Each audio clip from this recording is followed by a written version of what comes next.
All right. What's going on, everybody? What's up?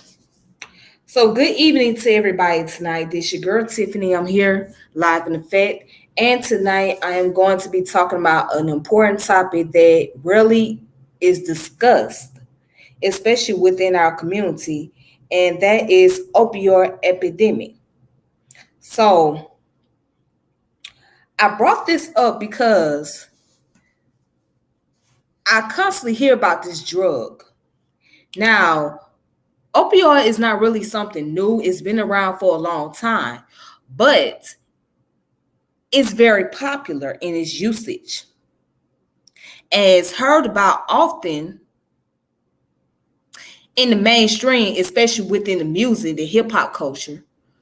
But you don't hear about it as far as the side effects, the abuse is concerned, and the crisis that's going on. Um, and I figured that this is the best time that this conversation or this topic needs to be discussed. So I know that a lot of people are not going to participate, and I don't expect that, and that's okay. That's cool with me. That's fine. But yeah, I wanted to get this out the way. Like I really wanted to put this out here. So what I'm gonna do is I'm gonna get into this topic about the opioid epidemic. All right. And once I do that, I am going to present. While I'm doing that, I'm going to present the information.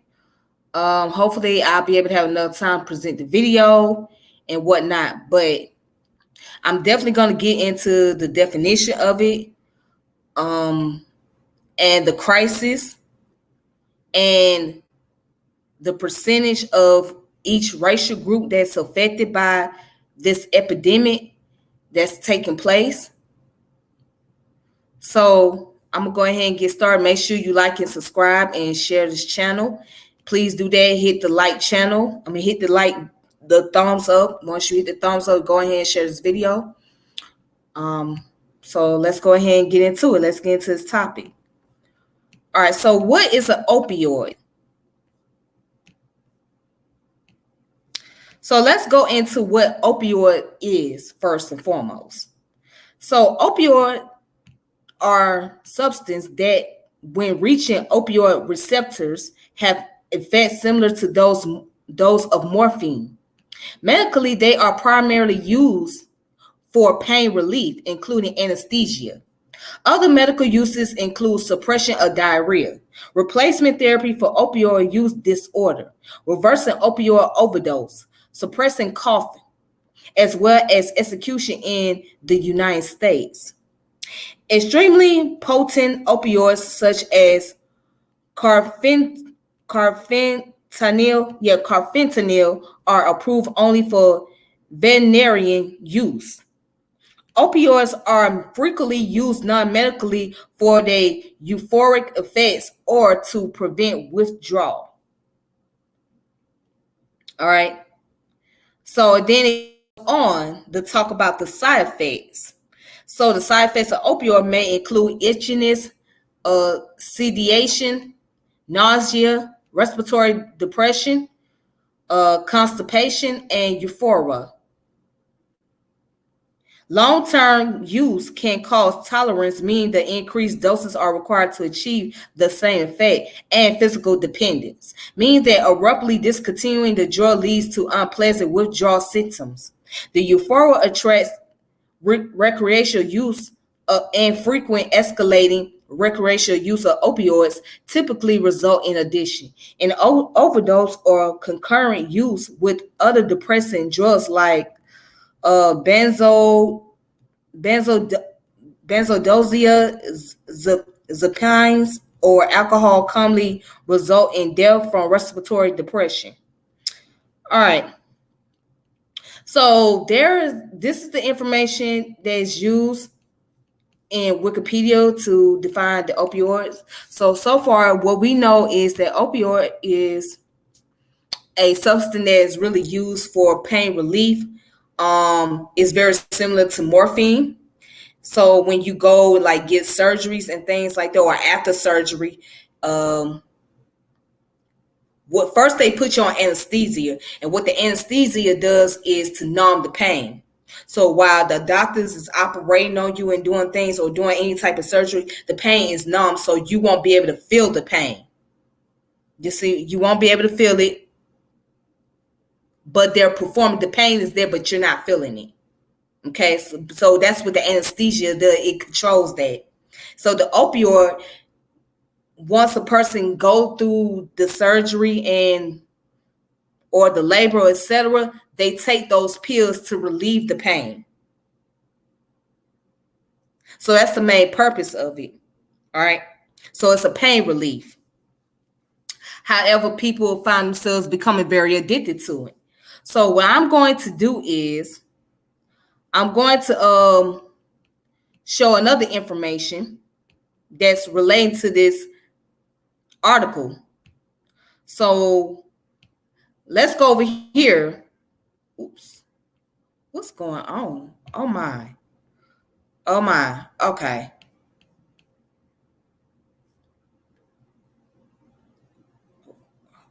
Hold on. Why is my screen flashing in and out like that? Okay. What? Okay. So I'm back. I don't know what's going on. My screen is flashing in and out.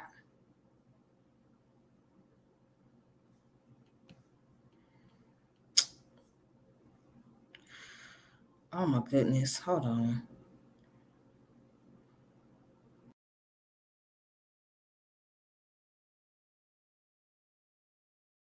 Go back. All right. So my screen is flashing in and out. I don't know why it's keep doing that. I don't understand. But anyways, so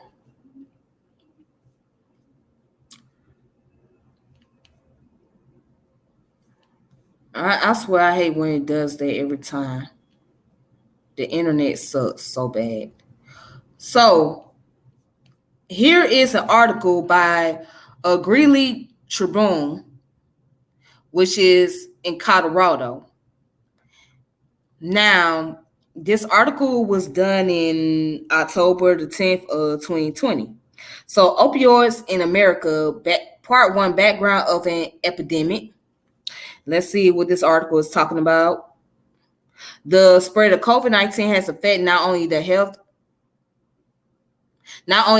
of Americans and the economy of the U.S., but has also put the attention paid to the rise in death from opioid addiction and overdoses on the back burner. Some medical professionals think that the virus has even contributed to the rise in opioid-related deaths.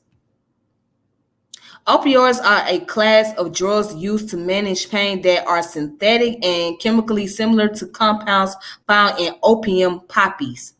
Oxycontin, Vicodin, morphine, codeine, and fentanyl are opioids.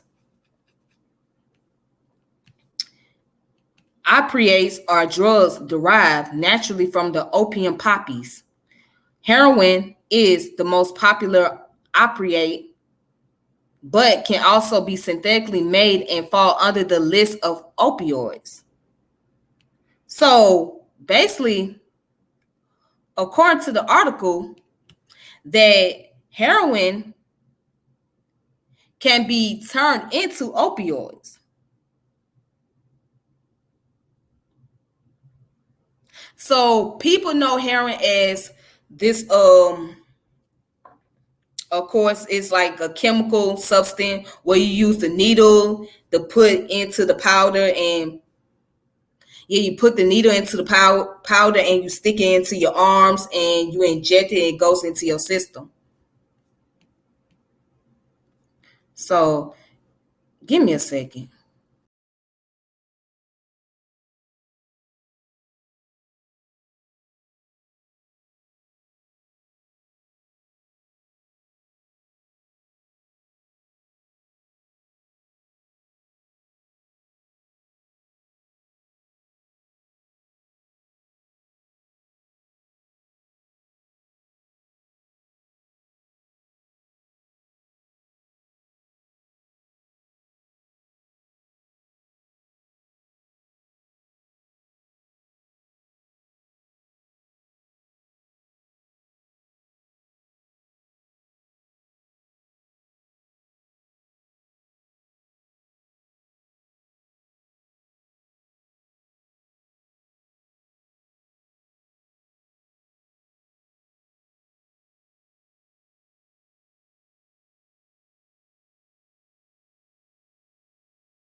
Okay. Okay. Okay. Hold on. Hold on. What is going?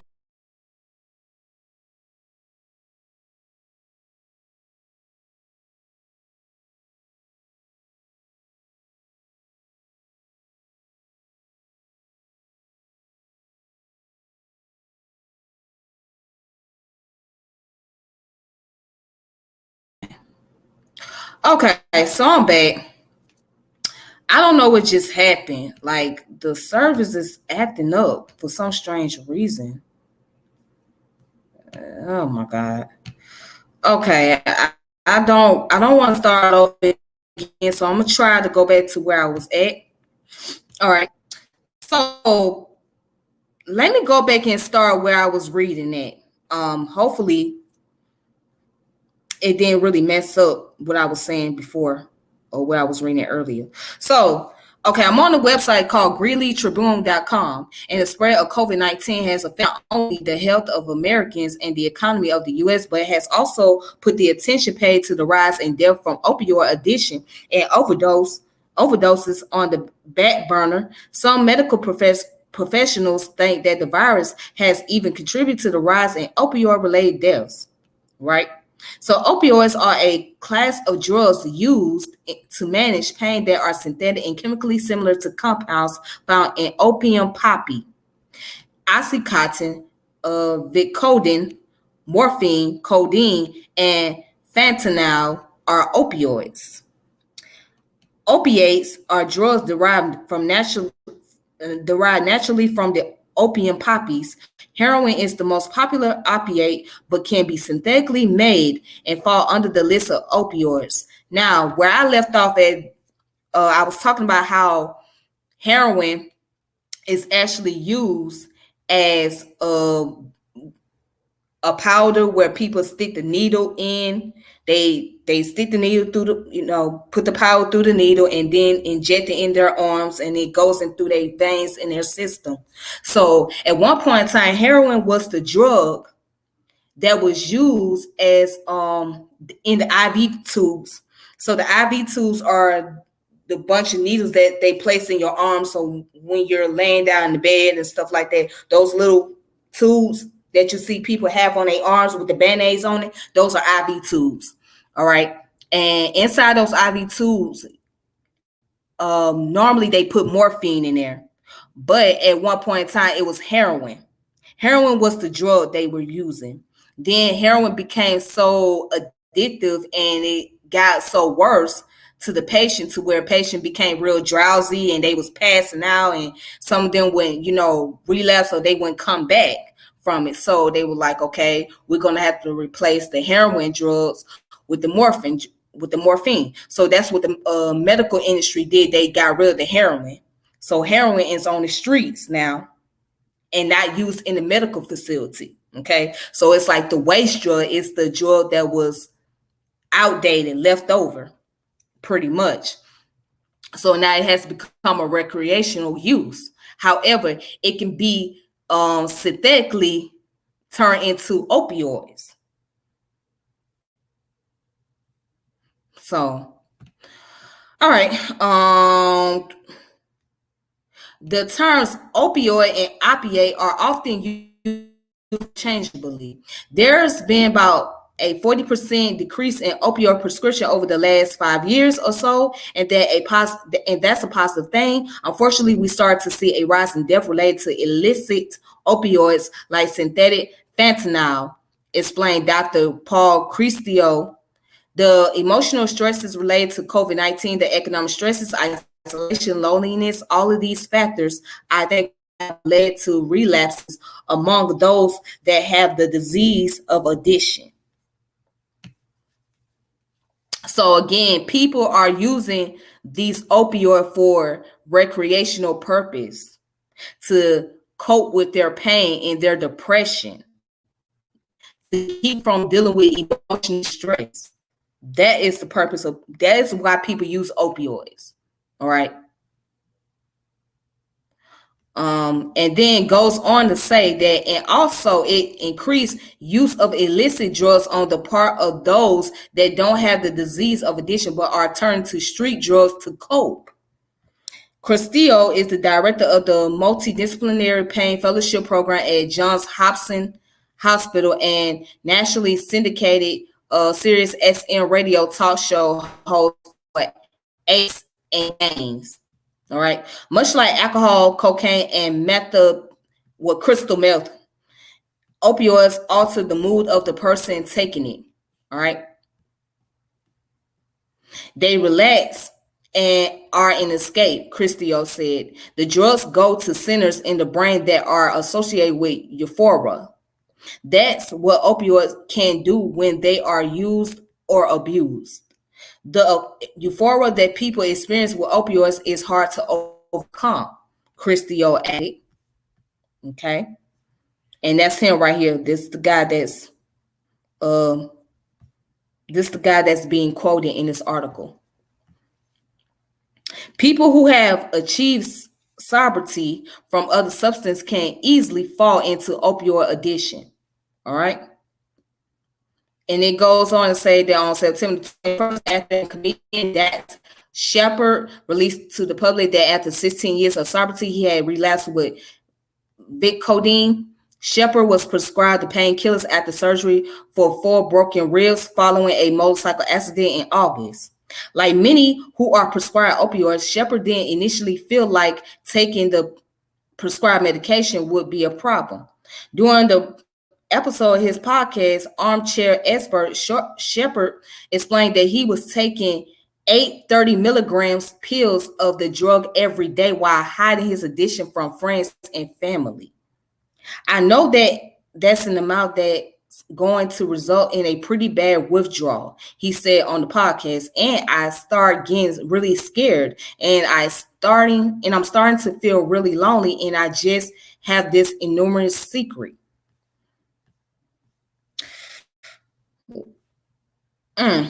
So what I'm going to do is I'm going to also present another article, right? So basically,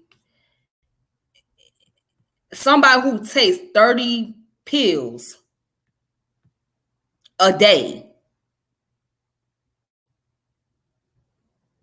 they're heading for suicide. Just imagine your loved one is popping these pills left or right like they some candy. And all the side effects taking place. As a matter of fact, I have seen videos where there were children who were teenagers who was addicted to these pills, these opioids, Percocets, Molly's, and they walking around like zombies. Like they look real scary. Twitching their mouth, looking like they have arthritis, leaning over, can barely even stand, barely even talk. That's what those pills do. And as for me, I'll be scared to take all them damn pills. I'll be scared to overdose. Because I mean, I can't picture, I could never picture myself doing it. I can't picture myself taking a bunch of prescription pills and being so addicted to them.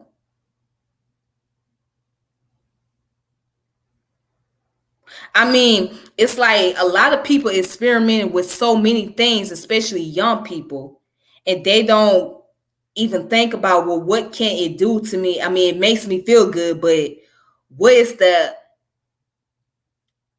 negative result? What is the side effect? What's going to occur later on?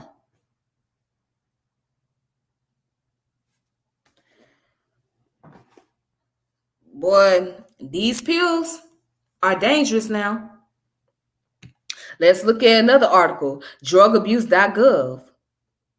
Opioid overdose crisis. 2018 data shows that every day, 128 people in the United States die after overdosing on opioids. The misuse, in addition to opioids, including prescription pain relievers, heroin, and synthetic opioids such as fentanyl, is a serious national crisis that affects public health as well as social and economic welfare. The Centers for Disease Control and Prevention estimates that the total economic burden, quote unquote, of prescription opioid misuse alone in the United States is $78.5 billion a year. $78.5 billion a year, including the costs of healthcare, lost productivity, addiction treatment, and criminal justice involvement. Now, it goes on to say, how did this happen? In the late 1990s, pharmaceutical companies reassured the medical community that patients would not become addicted to prescription opioid pain relievers, and healthcare providers began to prescribe them at a greater rate. This subsequently led to the widespread diversion and misuse of these medications before it became clear that these medications would indeed be highly addictive. Opioid overdose rates began to increase. In 2017, more than 47,000 Americans died as a result of an opioid overdose, including prescription opioids, heroin, and illicitly manufactured fentanyl, and a powerful synthetic opioid. That same year, an estimated 1.7 million people in the United States suffer from substance use disorders related to prescription opioid pain relievers, and 652,000 suffer from a heroin use disorder, not mutually exclusive. Over 47,000 people died from this in 2017. And 1.7 million people suffer from the substance use. And only 652,000 suffer from a heroin use. Now, let me ask you this. Or let me say this. Well, no, let me ask a question. Is opioid worse than doing crack cocaine?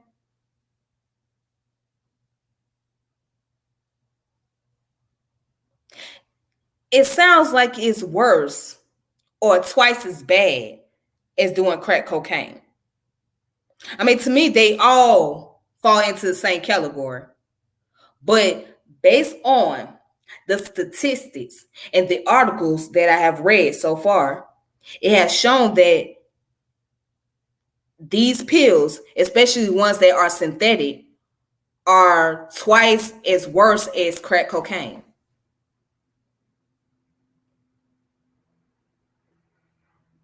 Now, anybody remember back in the 80s, it was the crack cocaine epidemic. The crack cocaine epidemic was at an all-time high. Now, in the 2000s, it's the opioids epidemic. Not saying that the crack cocaine is no longer in use, but opioids are very popular now. And drinking lean is very popular. Particularly, these hip hop artists made them very popular. If you guys don't remember the song by Future called Percocet, Percocet, mask on, Percocet, Percocet, mask on.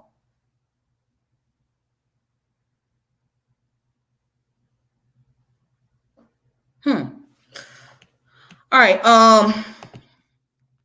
So let's just go down here. It says, what do we know about the opioid crisis? Roughly 21 to 29% of the patients prescribed opioids for chronic pain misuse them.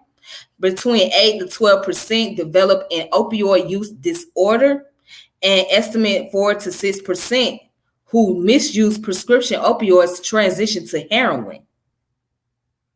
About 80% of the people who use heroin first misused prescription opioids. Update. Among 38 states with prescription opioid overdose death data, 17 states saw a decline between 2017 and 2018. None experienced a significant increase. All right. And now let's look down here. It says this issue has become a public health crisis with devastating consequences, including increases in opioid misuse and related overdoses, as well as the rising incidence of neonatal abstinence syndrome due to opioid use and misuse during pregnancy.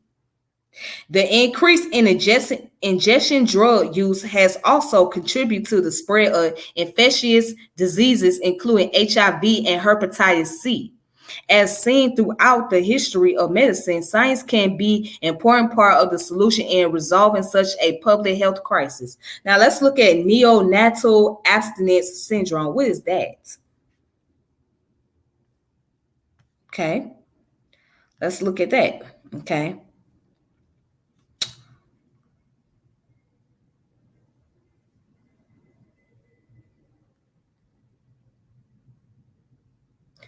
All right, so okay, it says test description of infographic.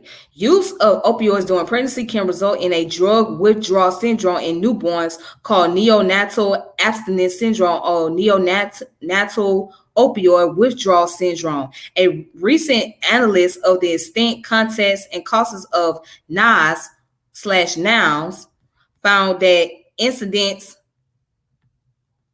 not NAS/now is rising in the United States. There was a greater than five-fold increase in the proportion of babies born with NAS from 2004 to 2014, when an estimate of 32,000 infants were born with NAS/NOWS, equivalent to one baby suffering from opioid withdrawal born approximately every 15 minutes. Newborns with NAS are more likely than other babies to also have low birth weight and respiratory complications. Nationally, rates of opioid use disorder and delivery hospitalization more than quadrupled during 1999 to 2014 to 6.5 per 1,000 births in 6.5 per 1,000 births in 2014. And check this out. It says in 2014, 563 million were spent on costs for treatment of NAS. The majority of these charges, 82%, were paid by state Medicaid programs, reflecting the greater tendency of mothers using opioids during pregnancy to be from lower income communities.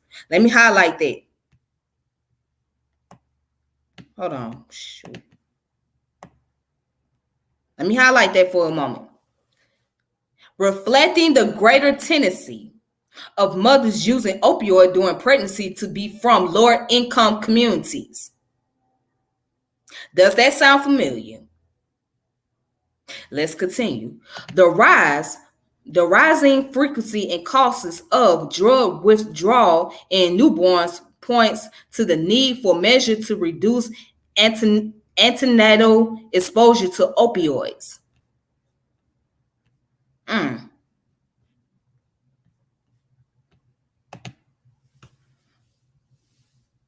Now let's look at this part real fast because I'm not going to stay on here too long.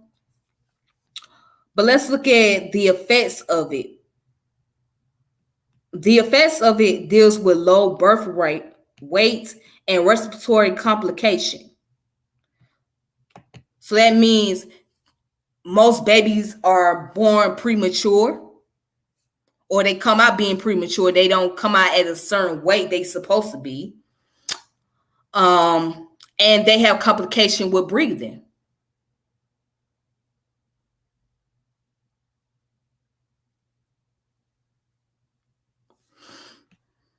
But, it's interesting that most of the women that are pregnant that's using opioids are those from lower income communities.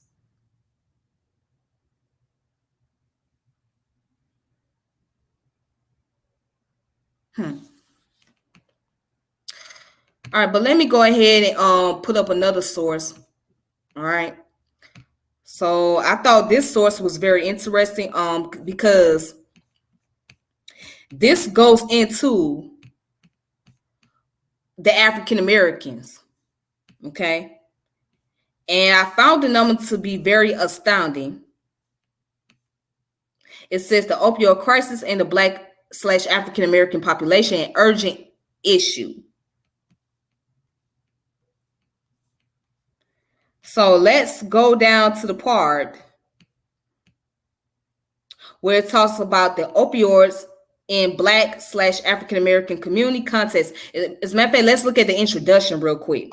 See, I want to read the introduction. All right, purpose of the issue brief 3. All right, so let's look at the introduction. It says the current opioid epidemic is one of the largest drug epidemics recorded in the U.S. history for all racial and ethnic groups. From 1999 to 2017, there were nearly 400,000 overdose deaths involved opioids in the United States. In 2018, 10.3 million people misused opioid, including prescription opioid and heroin, and 2 million had an opioid use disorder. In 2017, the opioid epidemic in the U.S. was declared a national public health emergency with 47,600 reported deaths from opioid-related overdoses, which accounted for the majority of the overdose drug deaths, with the approximately 130 people dying each day due to an opioid-related overdose. This epidemic has garnered nationwide attention, generated significant federal and state funding for prevention, treatment, and recovery, and shaped the priorities of many local communities. All right? Attention to this epidemic has focused primarily on white suburban and rural communities. Less attention has focused on Black/African American communities, which are similarly experiencing dramatic increases in opioid misuse and overdose deaths. The rate of increase of Black/African American drugs overdose deaths between 2015 and 2016 was 40% compared to the overall population increase at 21%. This exceeded all other racial and ethnic population groups in the United States. From 2011 to 2016, compared to all other populations, Black/African Americans had the highest increase in overdose death rate for opioid deaths involving synthetic opioids like fentanyl and fentanyl analogs. All right.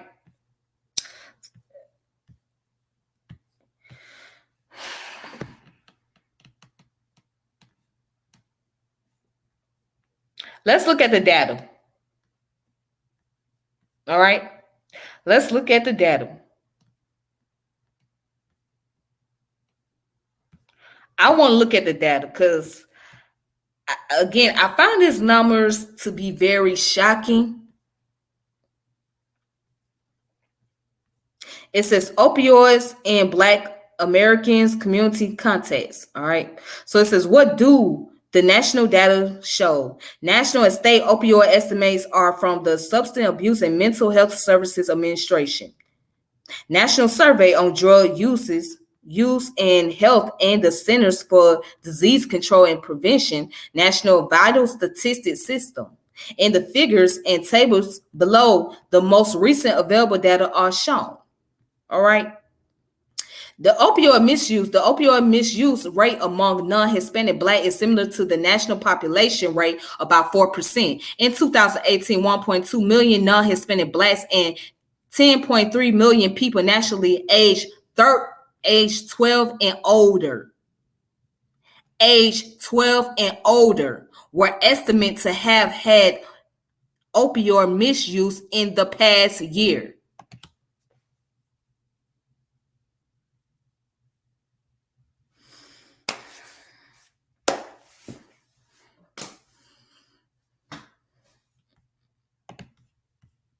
Opioid-related overdose deaths and deaths involving selected drugs by race/ethnicity The opioid-related overdose death rate for the national population increased from 2.9 deaths per 100,000 people in 1999 to 14.9 per 100,000 in 2017, with a large increase in overdose deaths involving synthetic opioids other than methadone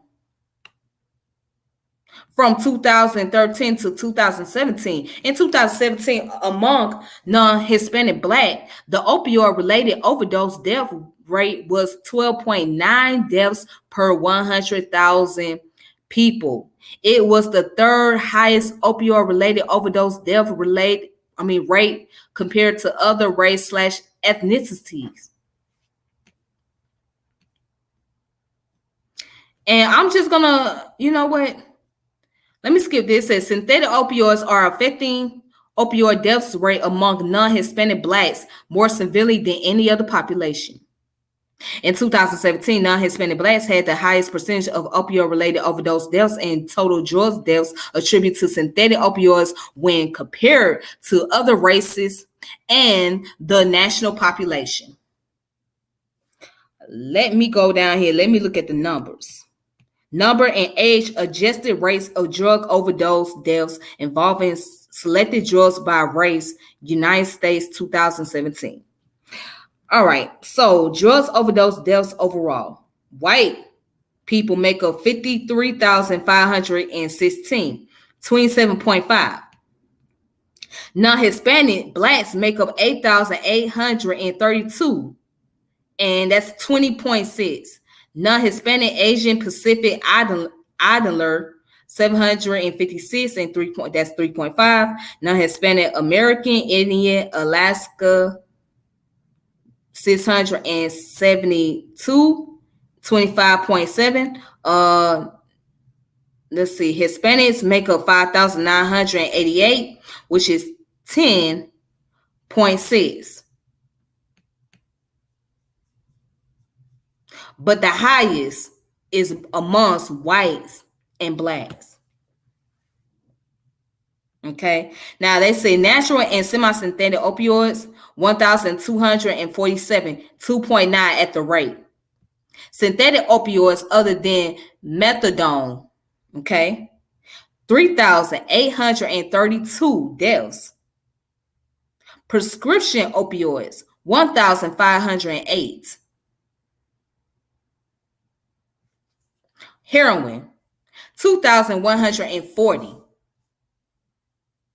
So most African Americans, right, are dying due to synthetic opioids.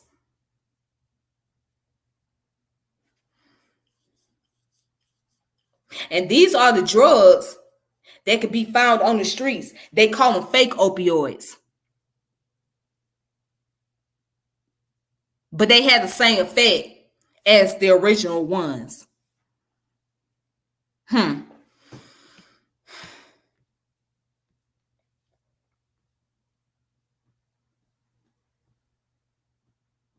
Okay, so right here, it says routes to opioid misuse and overdose deaths, pain management, illicit drug use, and opioid comorbidities in Black/African American communities. For Blacks and African Americans, the current rise in opioid misuse and overdose deaths involve multiple pathways. One route to opioid misuse and overdose death is initiated through excessive prescribing and use of prescription opioids, leading to OUD. For some individuals, as dependency grows on these pain medication, this evolves into the use of heroin, a cheaper and more readily accessible illicit opioid.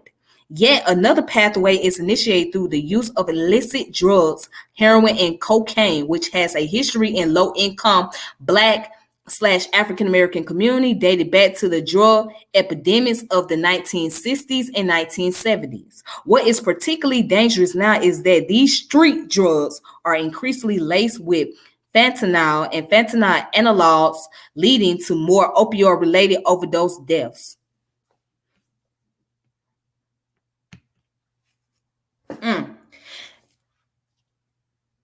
The information is telling. The information is telling. It speaks for itself.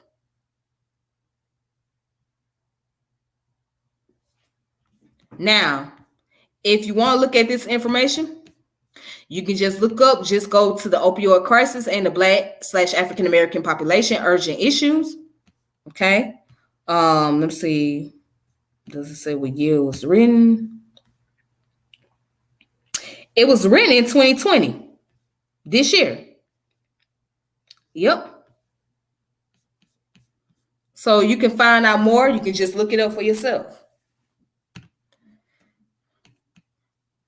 Again, I'm not trying to overwhelm nobody with this information, but I think it's important. Now let's look closely at what is an opioid epidemic. All right. I know it sounds like I'm repeating myself, but hey, it is what it is. Cool. An opioid epidemic is the overuse or misuse of addictive opioid drugs with the significant medical, social, and economic consequences, including overdose deaths. Opioids are a diverse class of moderately strong painkillers, including oxycodone. All right, I already said that. Oxycontin and Percocet. Okay, hydrocodone or hydrocodone, opium, morphine, heroin, etc. All right. So due to their sedative effects on the part of the brain which regulates breathing, the respiratory center of the medulla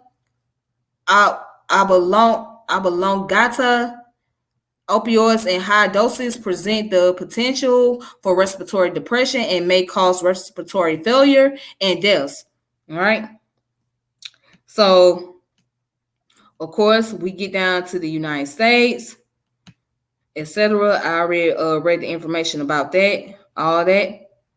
All right, so down here it says that the epidemic has been described as a uniquely American problem. The structure of the U.S. healthcare system, in which people not qualifying for government programs are required to obtain private insurance, favors prescribing drugs over more expensive therapies. According to Professor Judith Feinberg, most insurance, especially for poor people who won't pay for anything but a pill. Prescription rates for opioids in the U.S. are 40% higher than the rate in other developed countries such as Germany or Canada, while the rates of opioid prescription increased between 2001 and 2010. The prescription of non-opioid painkillers or pain relievers, aspirin, ibuprofen, decreased from 38% to 29% of ambulatory visits in the same time period.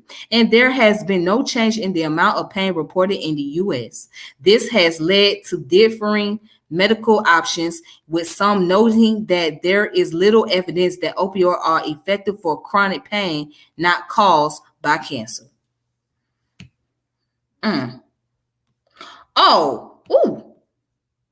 Let's read this. It says, women. All right, the opioid epidemic affects women and men differently. For instance, women are more likely than men to develop a substance use disorder. Women are more likely to suffer chronic pain than men are. There are also many more situations in which women are to receive pain medicine in case of domestic abuse and rape. Women are prescribed pain medicine more than men. Along with that, during pregnancy, women may use prescription opioids to help with pregnancy pain, especially with post-pregnancy pain. Since women are more likely to be prescribed opioids, they are more likely to become addicted to these opioids, which is what makes them a target to the opioid epidemic. The number of women that have died from opioid pain relievers has increased 5 times from what it was in 1999 and 2010. To help stop the spread of opioid abuse in women, it is advised that women are educated on the drugs that they are taking and the possible risk of addiction. Additionally, alternatives should always be used when possible in order to prevent addiction. Damn.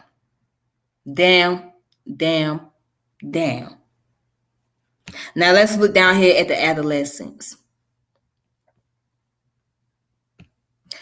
Adolescents, teens are also another category of people that can become easily hooked on opioids. For teens, the use of opioids usually does not start as a pain management drug. Teens will engage in drugs as a recreational drugs. Centers for Disease Control and Prevention say that for every opioid death of a teen, there are 119 emergency visits and 22 treatment admissions related to opioid abuse. Easy accessibility to these opioids is another reason why these drugs are becoming popular.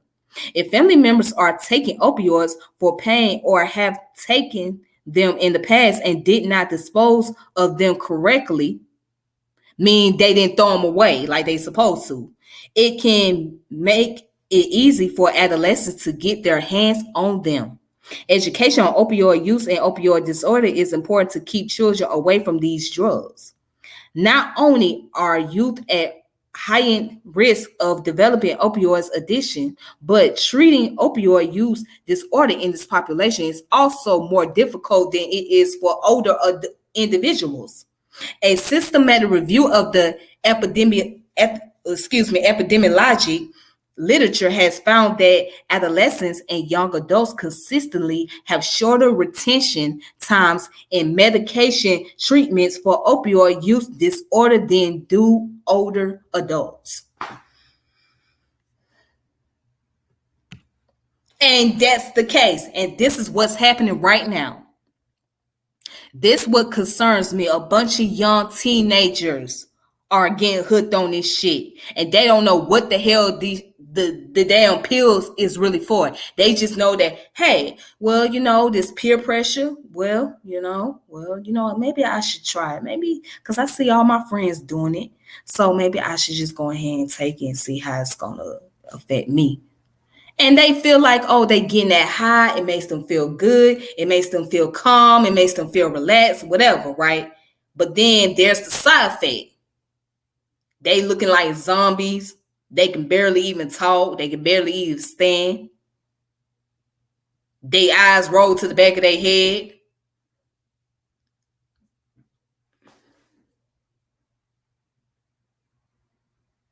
Because they demonize black and browns so much, now they change it.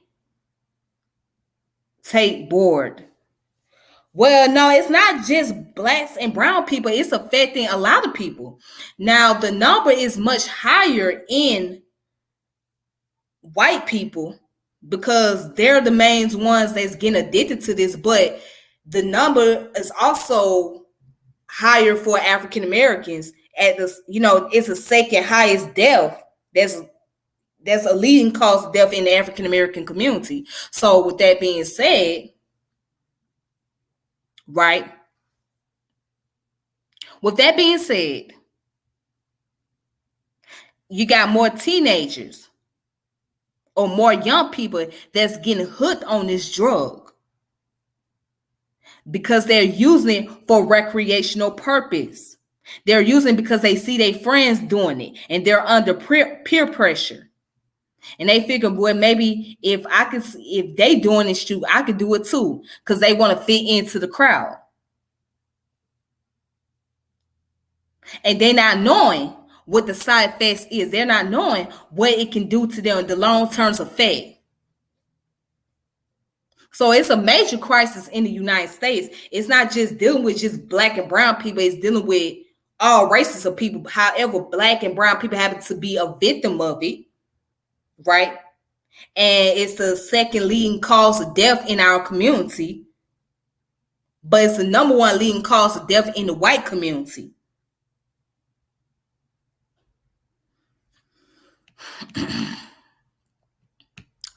All right, so real fast, let's just go ahead and let's look at this article because this is what really got me wanting to get on this subject on abc.net.au. All right, and this article came out on November the 25th, which is today. Okay, it came out today on the 25th. All right, and it says OxyContin maker Purdue Pharma has pleaded guilty to 3 criminal charges, formally taking responsibility for its parts in an opioid epidemic in the U.S. that has contributed to hundreds of thousands of deaths. The guilty plea has angered critics who want to see individuals, not just the company, held accountable, which I don't blame them. I understand that. But here's the thing.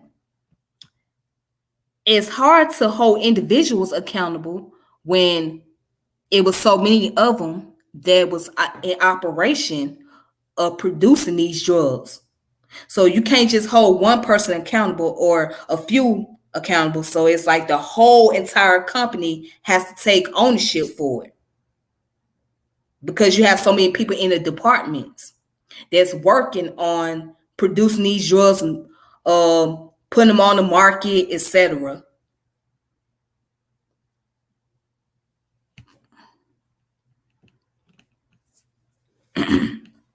It says in a virtual hearing, Purdue Pharma admitted impeding the U.S. Drug Enforcement Administration efforts to combat the addiction crisis. The company also acknowledged it had not maintained an effective program to prevent prescription drugs from being diverted to the black market, even though it had the DEA. It did not. I mean, it did have such a program. It also admitted it provided misleading information to the agency as a way to boost company manufacturing quotas. In other words, to make more profit. It also acknowledged it paid doctors through a speakers program to persuade them to write more prescription for its painkillers. And it admitted paying an electronic medical records company to send doctors information on patients that encouraged them to prescribe opioids. For the almighty dollar. Yeah, for the almighty dollar. Mm, mm, mm, mm. But let's go ahead and go down. Let's go down. Oh, the guilty pleas were entered by Purdue board chairman Steve Miller on behalf of the company.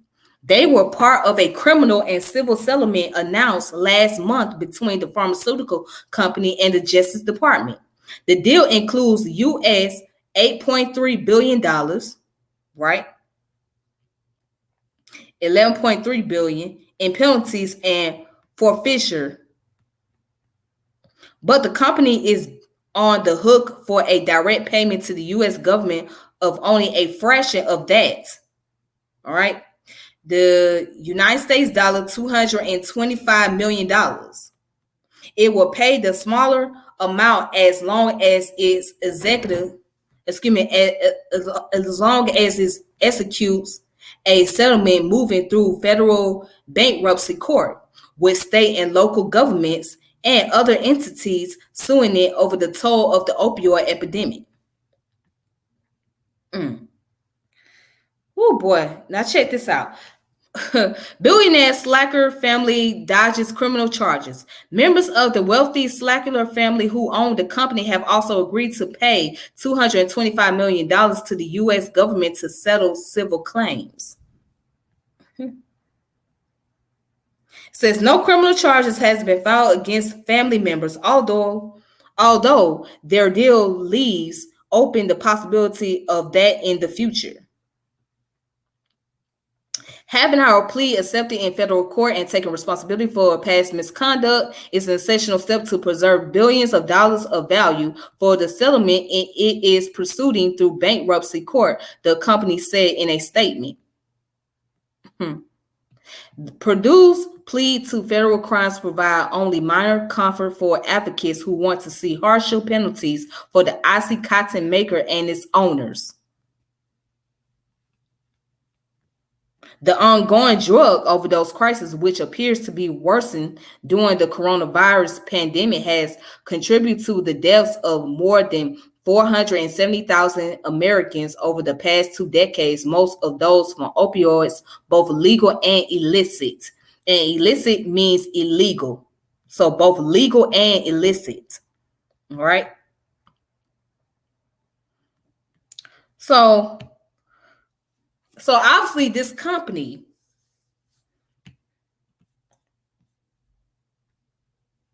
the OxyContin, who produced this opioid played a major part in the crisis. So instead of the individuals being charged with the crime, the company being charged with the crime. And so the company being charged by paying $225 million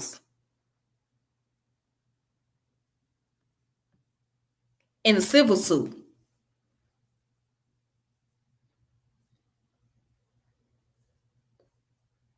So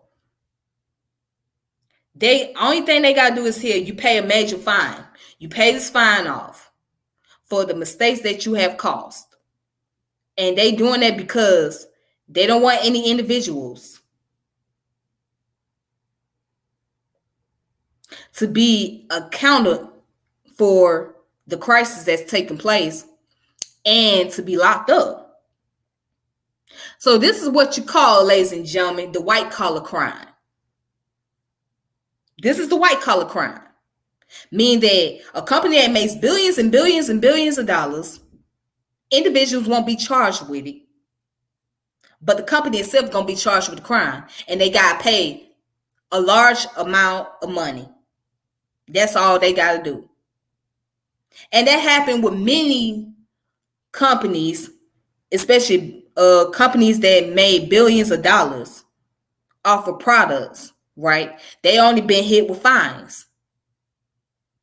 Nobody was ever charged because the way they look at it is corporations and companies are the individual as a whole.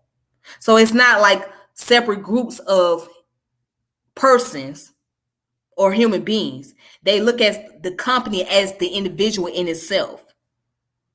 So in their mind, in the law enforcement, the criminal justice, they're looking at why do we need to charge one particular individual when it was multiple people that was involved in this? So why not just charge the whole entire company for the crime? That makes a lot more sense to them. Now to us, it's like, now somebody need to be charged with this individually. Somebody need to go to prison for the rest of their life. But to the eyes of the law, they saying, nah, we'll just make sure they pay a large lump sum of cash for their wrongdoing, for their for partaking into this activity of the crisis that's happening in America. That's the way they're looking at it. So again, the company, corporation are considered as the individual in itself. That's the white collar crime. But we'll get into that, all that white collar, blue collar, all that gonna come later on. But yeah, that's what's happening right now in this article. All right. Okay, so I want to show a video real quick. This video comes from TED Talks. All right. So this individual that's talking, he happens to be a physician that works in the emergency department, and he deals with the discussion about the opioid crisis and how the opioid crisis has become a public health crisis, etc., and the medical industry being held accountable for it.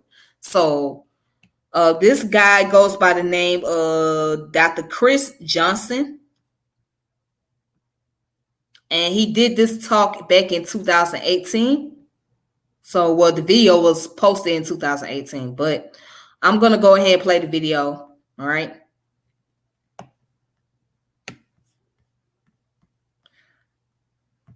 So let's go ahead and get started.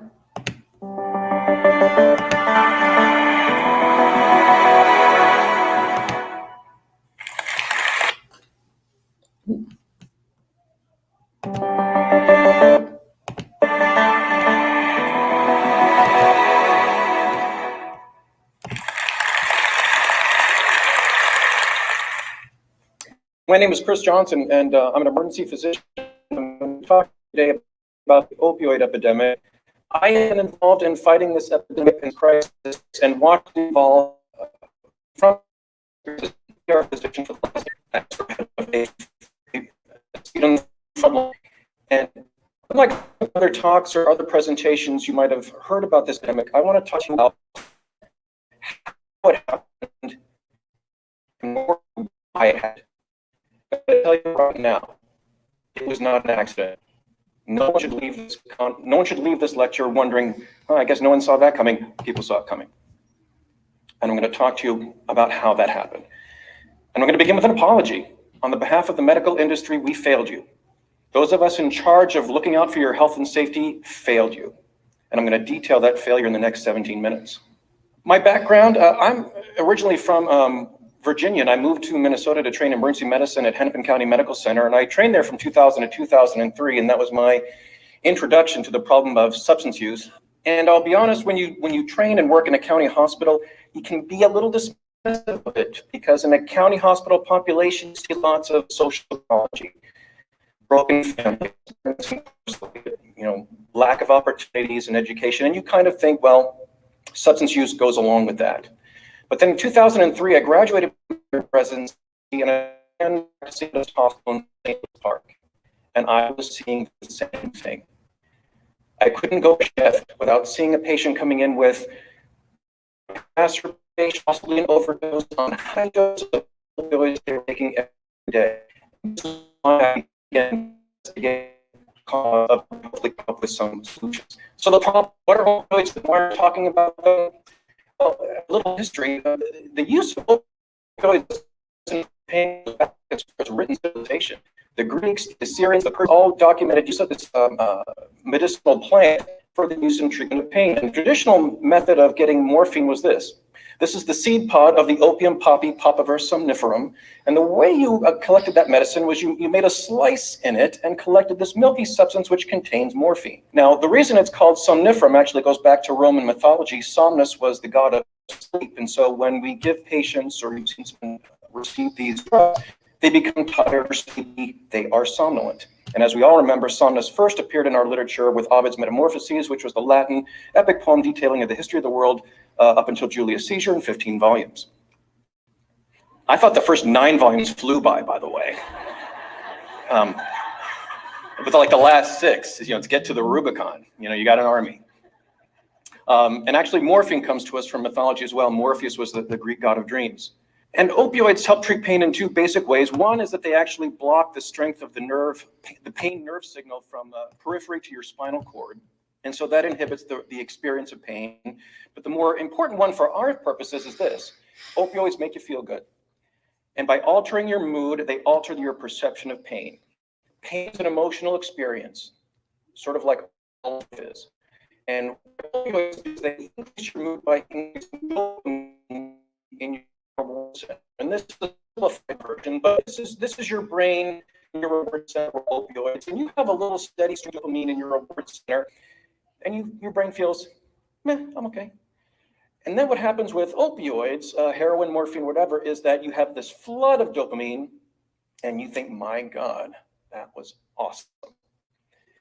And that is how it affects your experience of pain. The problem is that opioids carry risk. They also bind receptors in your brain that control your breathing, and in high enough doses can stop your breathing.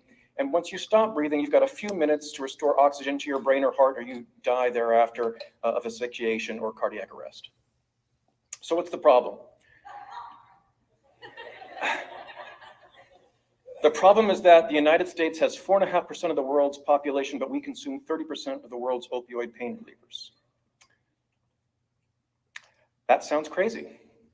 Was it always like this? It was not. From the years 1992 to 2012, the number of prescriptions of opioids in this country tripled. And I don't have to tell you, the population of this country did not triple. But the number of prescriptions is actually only part of the story. Here's another part. The size of the prescriptions got bigger. So it wasn't just the number of prescriptions being written, the amount of opioid in every prescription massively increased. This graph here, you can tell that these are years at the bottom, but this is oxycodone consumption in the United States in blue and Europe in red. And so here we are, oxycodone is the pain reliever in Percocet. So here we are, a little bit above Europe per person, up until the mid-90s, and then we did that. So it wasn't just a number, it was the size of the pills. We had this massive increase in opioid exposure in this population coming from the medical industry. But that's only part of our problem now. You guys have all seen the stories about heroin and fentanyl, and I would encourage you not to view these as separate problems. They are intimately related. From the heel of the increased opioid prescribing. These are opioids. They bind the same places of the brain. Do not view them as grammatically separate chemicals, okay? 3 out of 4 use of heroin began with illness. Often what happens is that became dependent on the pills over years, found their supply getting more difficult to come by, too expensive. They would turn to heroin, which was often cheaper. The result of this massive increase in opioid prescribing and now uses of heroin and fentanyl has led to a massive increase in overdose deaths. In the year 1999, the total number of opiate overdose deaths in this country was 6,000. That was 4,000 from prescription opioids and then another 2,000 from heroin. In 2016, that number had climbed to 50,000. If you want to know what 50,000 looks like, well, that would be 16 World Trade Centers, and you're still 2,000 short. And all of you might remember, we went to war over just one of these. The United States has 4.5% of the world's population, but we have 27, almost 20% of the world's drug overdose deaths. So how and why did this happen? This has been a problem that we've seen in the inner cities, but then it's also now moved out to the suburbs and the affluent. It has affected some of our greatest artists, but it doesn't spare the athletes. So how and why did this happen? I would like to tell you that it was good intentions gone awry, perfect storm, wrong place, wrong time, but that is simply not true. The medical industry has changed dramatically in the last 20 years. In particular, the power and influence of the pharmaceutical industry and the ascendance in my profession, again, of meeting corporate imperatives above all else. So how did the opioid manufacturers gain control of the marketplace? They did a number of tactics that I'm going to talk you through. Number one is this. They recruit pain specialists at academic centers to be the sort of key opinion leaders and thought leaders, and their goal is to convince the medical community, workaday docs like people like me, that our reluctance to use opioids for chronic pain conditions was misplaced, that opioids were safer than we had thought they were, and that there was so much pain out there. We were negligent in how much pain we were permitting to occur, that pain was an undertreated epidemic. There was a number of these doctors that they recruited, but possibly the most important one was this gentleman here, Dr. Russell Portnoy. He was the subject of the Wall Street Journal article, Pain Drug Champion Has Second Thoughts, published in 2012. He saw his job as rehabilitating the medical community of opiophobics, people with an irrational fear of opiates. He was president of the American Pain Society in 1995, and it was the American Pain Society that came up with this. Pain was a vital sign. I remember these buttons when I was a resident. My faculty had it, I had it. You wore them on your scrubs. Patients, pain was to be taken as seriously as blood pressure, heart rate, temperature in terms of predicting potential morbidity for a patient. That's how seriously we were to take their reported pain levels. Dr. Portnoy published an article, a position statement in the Clinical Journal of Pain in 1996, stating that the risk of addiction from opiates when used for pain was less than 1%. Less than 1%. Boy, that sure sounds safer than I was led to believe. Do you know where that less than 1% statistic came from? It came from an article in the New England Journal of Medicine. It was published by 1980 by Jane Porter and Herschel Jick, and it demonstrated that opioids were less than 1% became addicted to opiates. And I'm going to use the balance of my time to go through that study of the statistics. I'm just kidding. You can read the whole thing in 90 seconds. This is it. This is the 5 sentences of the editor. This is the study that supposedly proved opiates for use with pain, they weren't addictive. Now, all they did was they didn't actually intend this to say that at all. I mean, remember, this was written in 1980, and like 16 years later, they're now saying it proves opiates are addictive. All they did was they followed hospitalized patients who had an acute injury, about 12,000 of them, and then followed them afterwards to see how many developed addiction. They weren't put on opiates indefinitely. These were acute injury patients who just received a dose or two in the hospital. It said nothing about treating chronic pain with opiates. And this. All right, so that video is with the doctor. His name is Dr. Chris Johnson from TED Talks, and he goes into how the opioid crisis began and um, how it really did not pretty much help the patient, but it hindered the patient more. So it became a public health crisis. Um, So he's really going into details that I was currently reading from these articles. So he's pretty much expounding on them. Okay. That's all he was doing. So I also want to give you this. If you guys want to look at a documentary, and here's the documentary right here. It's called Opioid Incorporation. All right. It came out in June 23rd, 2020. You can go on pbs.org. It's under Frontline. So Frontline put out a documentary called Opioids Incorporation, all right, which goes into more about the opioid crisis and um, various things of that nature and whatnot. So you can just check it out for yourself again if you want to look at the documentary. All right. So, anyways, that's all I have for you guys for tonight. And I thank you all for watching. For those of you that's tuning in, so if you want to share this video, you're more than welcome to do so. If you want to hit the channel, you want to subscribe, please do that as well. So make sure you like the channel, subscribe, and hit the notification bell, and just go ahead and share it whenever I come on. You'll be reminded, you'll know. Until then, you guys, please be safe out here. And I will talk to you guys later. For those of you that celebrating the holiday of Thanksgiving with your family, go ahead, enjoy yourself, have a good time. Make sure you eat good, be safe. All right. I know this pandemic is hindering a lot of people from going out and travel with their loved ones. But yeah, just do what you can. Be safe out here. That's all I can say. All right. And if you know anybody that's going through opioid crisis, try to just help them as much as possible. If they want to be helped, do what you can, get them in some type of rehab program or something. And just hope for the best for them. You know what I'm saying? Because once people get addicted to these kind of drugs, it's hard for them to get off of there. And when they do get off of drugs, they tend to relapse on it. So it's like you're really still addicted. Like your body is fighting that addiction. Your body is fighting it. Your body is trying to get rid of it, get all the impurities out of it. And it's hard to do.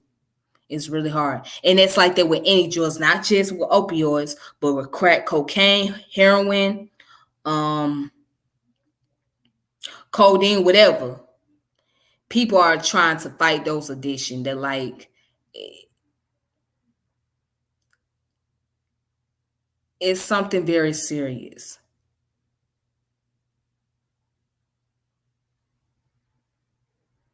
It's very serious. And these things tear families apart as well.